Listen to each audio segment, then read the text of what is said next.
Mr. Griffith from Virginia for 5 minutes of questions. Thank you, Mr. Chairman. It's good to see you, Dr. Fauci. So take a deep breath, because my questions change sometimes based on things that happen in the hearing. And I want you to follow the bouncing ball with me. And there's no gotcha at the end of this. I'm just trying to figure this out. You told Dr. Ruiz in his questioning that it was absolutely impossible for any of the viruses that you all were funding, I get that, it was impossible for SARS-CoV-2 or SARS-CoV-2, known as COVID-19, to have come from any of the work that was being done at Wuhan. At the same time, you told Mr. Comer that you didn't know about the noncompliance by EcoHealth until after the fact and when the virus is already out there, however it got there. In light of the fact that part of that noncompliance was a report where we uncovered, and I believe that Dr. Dashak was untruthful to this committee in one of his reports to NIAID, and further, that in the 2 most sensitive years related to the humanized mice experiments, we never got lab notebooks from Wuhan Institute of Virology. Can you understand, following the bouncing ball, why some of us doubt that, not that you had some hand in it or that you knew about it, but that doubt that you can state with certainty that it was impossible because they might have been doing stuff you didn't know about? Isn't that true? Actually, it's not incompatible at all, Congressman, with what I said.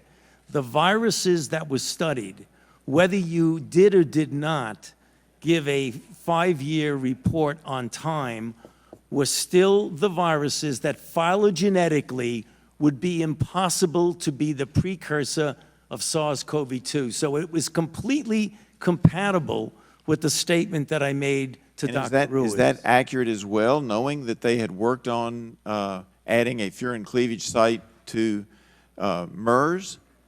But, sir, there's a difference between the viruses that were funded by the NIH subaward versus anything else anybody else in China might be doing. Excellent. We were talking about, did the NIH... You were talking about what you funded. What we funded, and all right. That's the point. And that goes to my next question, because I thought you might go there, and I appreciate that. Right. Because in an off-the-record member-level briefing in February of 2022, I asked about the likelihood and nature of a SARS-related coronavirus to have a furin cleavage site, particularly since it takes the 12 nucleotide change in there to make it as viral as this was going on.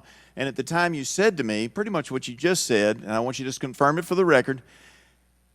Well, that wasn't us. If that was being done, it wasn't us. Yeah. And you confirmed that for the record, yes? No, it wasn't you. It wasn't what you were funding. What I'm saying is that I cannot account, nor can anyone account, for other things that might be going on in China, which is the reason why I have always said, and will say now, I keep an open mind as to what the origin is. But the one thing I know for sure is that the viruses that were funded by the NIH phylogenetically could not be the precursor of SARS-CoV-2. And I appreciate that, because I've never thought that NIH or NIAID went out to create this thing, but I am a believer that it came out of the lab. And I think you've just made it clear, and sometimes people miss this, Dr. Fauci.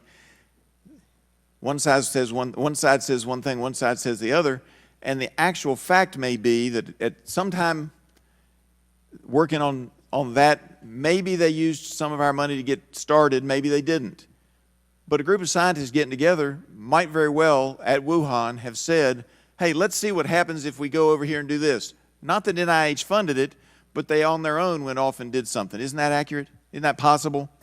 Well, I actually would want to say that one thing we should put out on the table, that you were talking about a $120,000 a year grant in a $6 billion budget.